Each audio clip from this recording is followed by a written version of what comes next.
ನಮಸ್ಕಾರ ವೀಕ್ಷಕರೇ, ಇಂದಿನ ದಿನ ಭವಿಷ್ಯ ಕಾರ್ಯಕ್ರಮಕ್ಕೆ ತಮ್ಮೆಲ್ಲರಿಗೂ ಆದರದ ಸುಸ್ವಾಗತ. ಗಂ ಗಣಪತಯೇ ನಮಃ.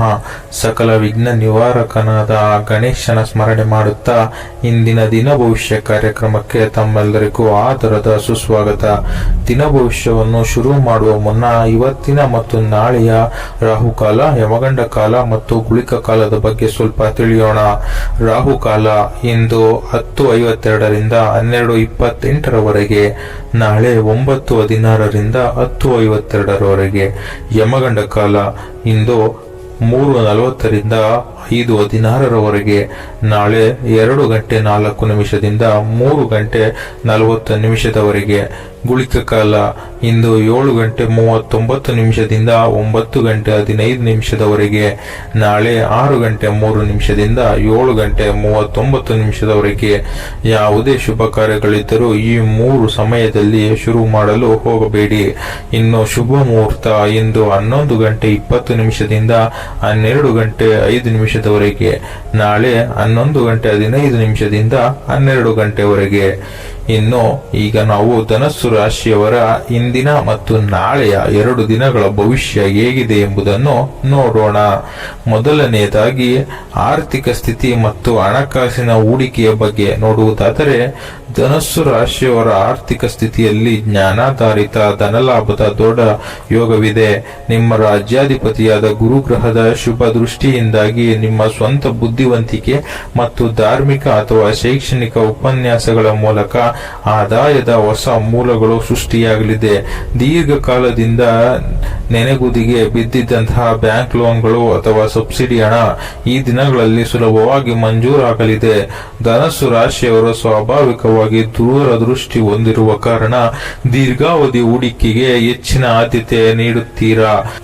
ಗೋಲ್ಡ್, ETF, ಸರ್ಕಾರಿ ಬಾಂಡ್ಗಳು ಅಥವಾ ಧಾರ್ಮಿಕ ಪ್ರವಾಸೋದ್ಯಮಕ್ಕೆ ಸಂಬಂಧಿಸಿದ ಕಂಪನಿಗಳ ಷೇರುಗಳ ಮೇಲೆ ಬಂಡವಾಳ ಹೂಡಲು ಇದು ಅತ್ಯಂತ ಪ್ರಶಸ್ತವಾದ ಸಮಯವಾಗಲಿದೆ. ಆದರೆ ಯಾರಿಗಾದರೂ ಅತಿಯಾದ ಉದಾರತನ ತೋರಿಸಿ ದೊಡ್ಡ ಮೊತ್ತದ ಸಾಲವನ್ನು ಹಸ್ತಾಂತರಿಸಬೇಡಿ. ಕೊಟ್ಟ ಹಣ ಸಾಲಕ್ಕೆ ಮರಳಿ ಬಾರದೆ ಮುಜುಗರದ ಪರಿಸ್ಥಿತಿಗೆ ಎದುರಾಗಬಹುದು.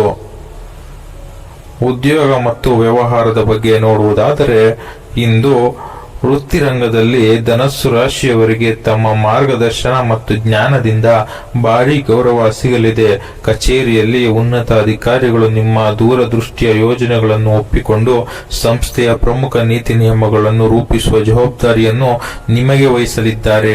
ಶಿಕ್ಷಕರು, ಪ್ರೊಫೆಸರ್ಗಳು, ಕಾನೂನು ಸಲಹೆಗಾರರು, ಧಾರ್ಮಿಕ ಪ್ರವಚನಕಾರರು ಮತ್ತು ವಿದೇಶಿ ರಾಯಭಾರ ಕಚೇರಿಗಳಲ್ಲಿ ಕೆಲಸ ಮಾಡುವ ಧನಸ್ಸು ರಾಶಿಯವರಿಗೆ ಈ 2 ದಿನಗಳು ಅತ್ಯಂತ ಉನ್ನತ ಮಟ್ಟದ ಯಶಸ್ಸನ್ನು ತಂದುಕೊಡಲಿದೆ. ಇನ್ನು ವ್ಯಾಪಾರಸ್ಥರಿಗೆ, ವಿಶೇಷವಾಗಿ ಆಯುರ್ವೇದ ಔಷಧಿಗಳು, ಪೂಜಾ ಸಾಮಗ್ರಿಗಳು, ಪ್ರಕಾಶನಾಲಯ ಮತ್ತು ಉನ್ನತ ಶಿಕ್ಷಣ ಸಂಸ್ಥೆಗಳನ್ನು ನಡೆಸುವವರಿಗೆ ಗ್ರಾಹಕರ ಸಂಖ್ಯೆ ಗಣನೀಯವಾಗಿ ಹೆಚ್ಚಾಗಲಿದೆ. ಆರೋಗ್ಯ ಮತ್ತು ದೈಹಿಕ ಸ್ಥಿತಿ ಬಗ್ಗೆ ನೋಡುವುದಾದರೆ, ಆರೋಗ್ಯ ದೃಷ್ಟಿಯಿಂದ ಧನಸ್ಸು ರಾಶಿಯವರು ದೇಹದ ಲಿವರ್ ಮತ್ತು ಕೊಲೆಸ್ಟ್ರಾಲ್ ಮಟ್ಟದ ಕಡೆಗೆ ಹೆಚ್ಚಿನ ಗಮನ ಹರಿಸಬೇಕಾಗುತ್ತದೆ. ಗುರುಗ್ರಹದ ಪ್ರಭಾವದಿಂದಾಗಿ ಜಿಡ್ಡಿನಾಂಶವಿರುವ ಮತ್ತು ಸಿಹಿ ಪದಾರ್ಥಗಳ ಅತಿಯಾದ ಸೇವನೆಯಿಂದ ಲಿವರ್ನಲ್ಲಿ ಕೊಬ್ಬು ಅಥವಾ ರಕ್ತದಲ್ಲಿ ಸಕ್ಕರೆ ಅಂಶ ಏರುಪೇರಾಗುವ ಸಾಧ್ಯತೆ ಇದೆ. ನಿರಂತರ ಓಡಾಟ ಮತ್ತು ಮಾನಸಿಕ ಶ್ರಮದಿಂದ ಸೊಂಟದ ಭಾಗದಲ್ಲಿ ಅಥವಾ ತೊಡೆಯ ನರಗಳಲ್ಲಿ ಸಣ್ಣ ಪುಟ್ಟ ನೋವು ಕಾಣಿಸಿಕೊಳ್ಳಬಹುದು. ನಿಮ್ಮ ಆಹಾರ ಪದ್ಧತಿಯಲ್ಲಿ ನಾರಿನಾಂಶವಿರುವ ಪದಾರ್ಥಗಳನ್ನು ಮತ್ತು ಹಳದಿ ಬಣ್ಣದ ಹಣ್ಣುಗಳು, ಉದಾಹರಣೆಗೆ ಬಾಳೆಹಣ್ಣು, ಪಪ್ಪಾಯ ಹೆಚ್ಚಾಗಿ ಬಳಸಿ. ಮುಂಜಾನೆ ಮುಕ್ತ ವಾತಾವರಣದಲ್ಲಿ ವಾಕಿಂಗ್ ಮಾಡುವುದಕ್ಕಿಂತ ಹೆಚ್ಚಾಗಿ ಯೋಗಾಸನ ಅಥವಾ ಸೂರ್ಯ ನಮಸ್ಕಾರ ಮಾಡುವುದು ನಿಮ್ಮ ದೈಹಿಕ ಜಡತ್ವವನ್ನು ನಿವಾರಿಸಿ ಸದಾ ಚೈತನ್ಯದಿಂದಿರುವಂತೆ ಮಾಡುತ್ತದೆ. ಇನ್ನು ಕೌಟುಂಬಿಕ ಜೀವನದ ಬಗ್ಗೆ ನೋಡುವುದಾದರೆ, ಕೌಟುಂಬಿಕವಾಗಿ ಧನಸ್ಸು ರಾಶಿಯವರ ಮನೆಯಲ್ಲಿ ಆಧ್ಯಾತ್ಮಿಕ ಮತ್ತು ಧಾರ್ಮಿಕ ವಾತಾವರಣ ನೆಲೆಸಲಿದೆ.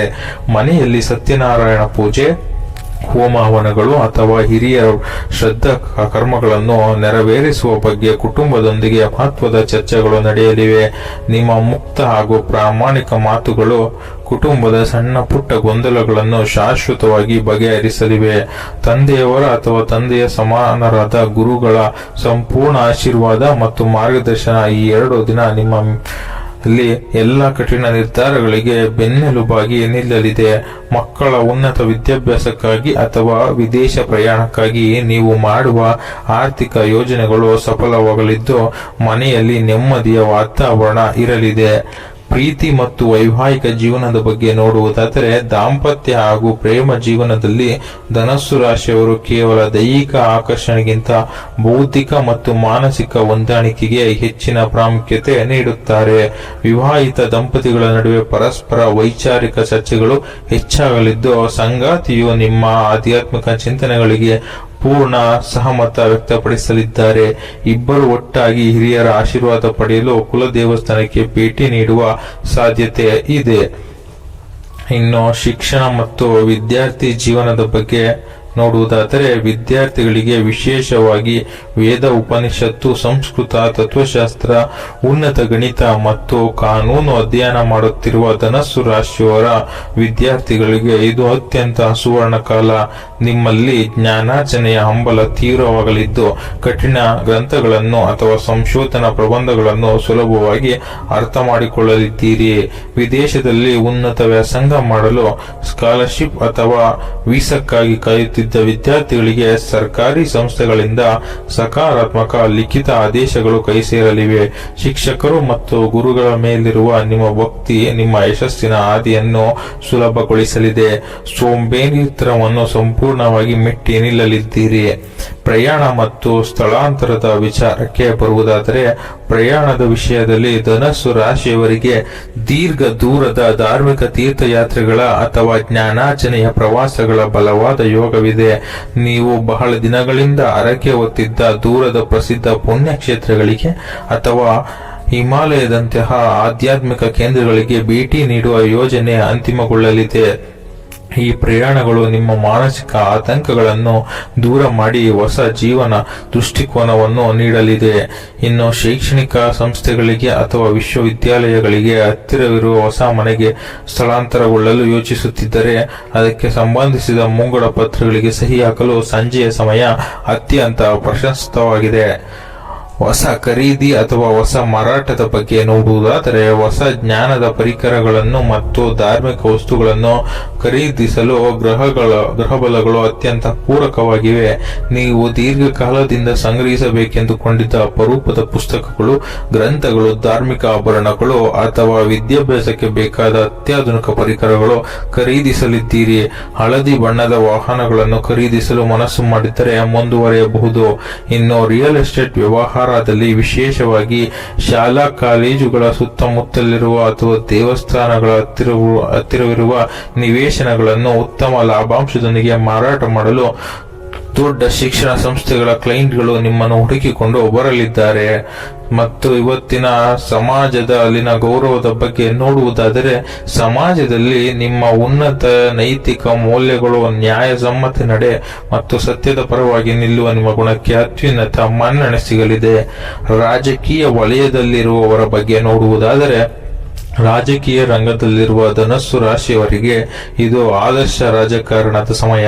ಪಕ್ಷದ ಸಿದ್ಧಾಂತಗಳನ್ನು ಸಾರ್ವಜನಿಕ ವೇದಿಕೆಗಳಲ್ಲಿ ಅತ್ಯಂತ ಸ್ಪಷ್ಟವಾಗಿ ಮತ್ತು ತರ್ಕಬದ್ಧವಾಗಿ ಮಂಡಿಸಿ ವರಿಷ್ಠರಿಂದ ಭಾರಿ ಶ್ಲಾಘನೆ ಪಡೆಯಲಿದ್ದೀರಿ.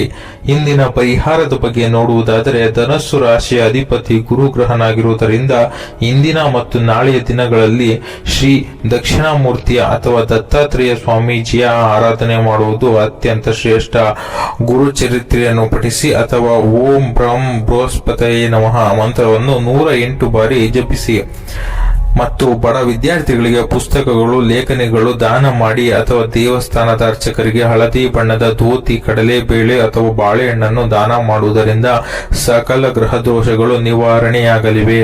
ನಿಮ್ಮ ಅದೃಷ್ಟದ ಬಣ್ಣ ಹಳದಿ ಮತ್ತು ಕೇಸರಿ. ಅದೃಷ್ಟದ ಸಂಖ್ಯೆ 3 ಮತ್ತು 12. ಇದಿಷ್ಟು ಕೂಡ ಇವತ್ತಿನ ಮತ್ತು ನಾಳೆಯ ಧನಸ್ಸು ರಾಶಿಯವರ ದಿನ ಭವಿಷ್ಯವಾಗಿದ್ದು, ಇದೇ ರೀತಿ ಹೆಚ್ಚು ವಿಡಿಯೋಸ್ಗಳಿಗಾಗಿ ನಮ್ಮ ಚಾನೆಲ್ ಅನ್ನು ಸಬ್ಸ್ಕ್ರೈಬ್ ಮಾಡಿಕೊಳ್ಳಿ.